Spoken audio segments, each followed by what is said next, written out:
Hello and welcome to News Central, reaching you from our studio in Lagos, Nigeria. Many thanks for joining us. My name is Felicity Ezewike.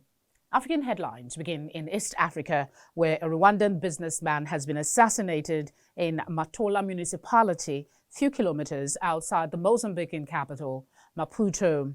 Revocat Karimangingo was fatally shot about 50 meters from his residence in a neighborhood on Monday afternoon. It was gathered that the crime was allegedly committed by gunmen on 3 vehicles who intercepted his car before they fired bullets at him. The identity of the killers are yet to be known. Meanwhile, the police have begun forensic work and the body has been taken to a provincial hospital. The UN Human Rights Chief, Michelle Bachelet, says gross violations continue to be perpetrated by all sides in Ethiopia's Tigray conflict and has warned that the country risks being divided. Bachelet noted that civilian suffering was widespread. She accused the Ethiopian government forces and their allies of mass detentions, killings, sexual violence, systematic looting, forced displacement and detention of civilians. She also highlighted allegations that the Tigrayan forces were recruiting child soldiers, attacking civilians in neighboring regions and causing mass displacement, among others. From my last update to the Council to date, allegations of human rights violations have continued to implicate government forces and its allies. We have received disturbing reports that local fishermen found dozens of bodies floating along the river crossing between Western Tigray and Sudan in July. There are continued reports of large-scale arbitrary detentions of ethnic Tigrayan civilians in unofficial sites in Western Tigray. Reports also suggest that people of Tigrayan ethnicity have been profiled and detained by law enforcement officials on ethnic grounds, with hundreds having reportedly been arrested in recent security sweeps, mostly in Addis Ababa. Still in East Africa, Tanzanian police have arrested a Tanzanian national in connection with trafficking 16 illegal Ethiopian migrants.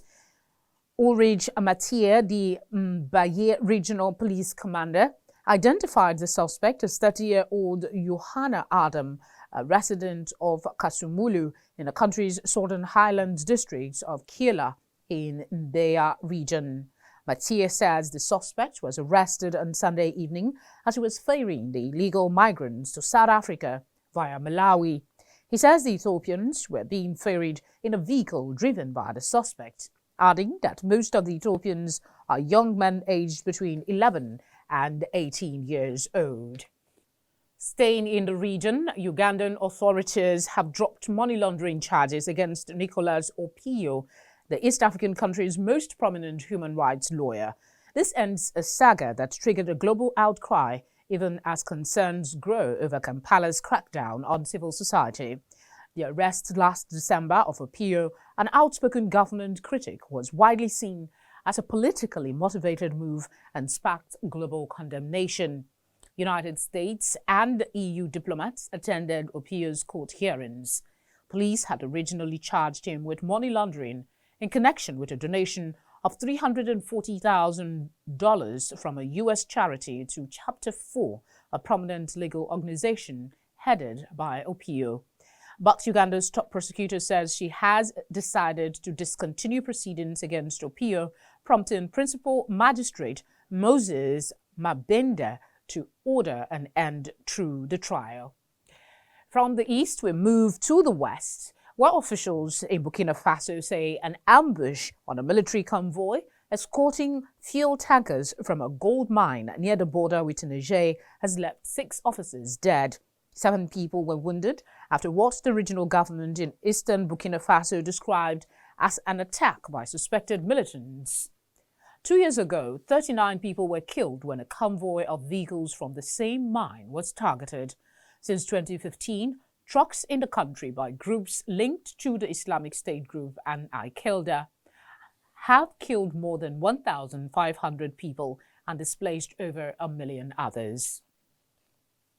The UN says Guinea is expected to return to civilian rule within a reasonable time frame, but says Guineans must decide how long the transition will last after last week's coup.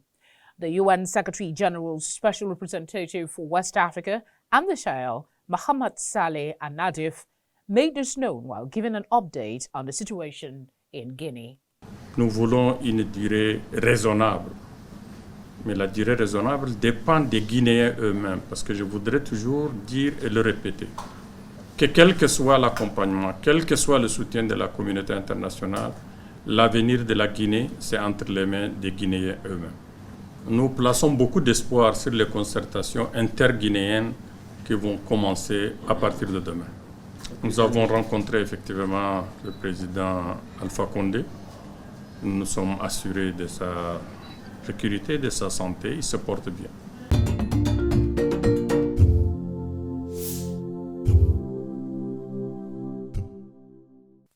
Staying in Nigeria, 75 students kidnapped from Government Day Secondary School Kaya in Maradun local government area of Zamfara State, northwest Nigeria, have regained their freedom 12 days after their abduction.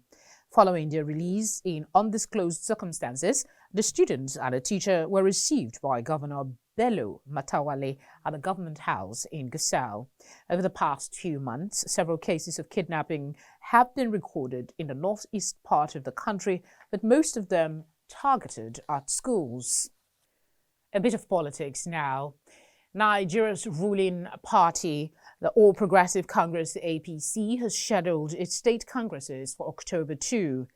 National Secretary, APC Caretaker and Extraordinary Convention Planning Committee, Senator John Akpan Udoedere, made this known in Abuja.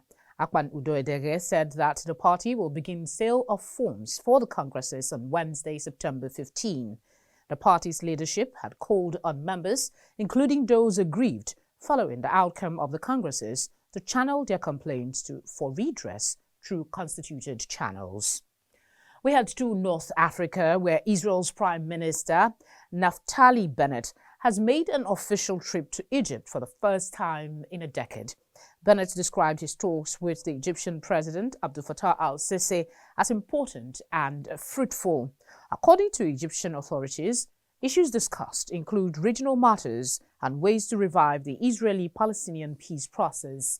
Israel's former Prime Minister, Benjamin Netanyahu, was the last Israeli head of government to make an official visit to Egypt in 2011, when he met then-President Hosni Mubarak just over a month before he was ousted by a popular uprising.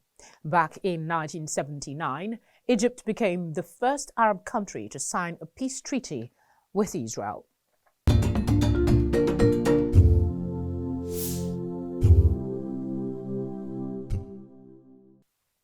Let's bring you up to speed with the latest on COVID-19. Ethiopia's Ministry of Health recorded 611 new COVID-19 cases in the past 24 hours, taking the nationwide tally to 323,715 cases. The ministry adds that 38 virus-related deaths and 1,198 recoveries were reported, bringing the national death toll to 4,967 and total recoveries to 291,946. Ethiopia, Africa's second most populous nation, has so far reported the highest COVID-19 caseload in the East African region.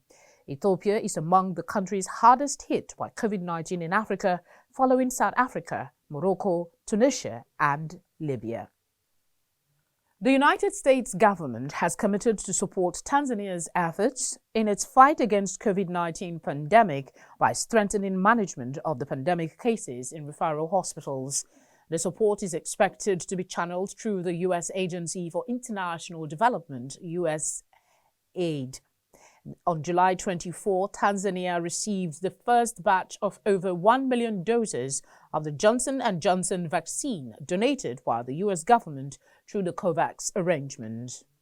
That's all at this hour. Do follow us on social media. We are at News Central TV. You can download our mobile app on the App Store and Play Store. You can also follow us on all our social media platforms at News Central TV. I will see you later.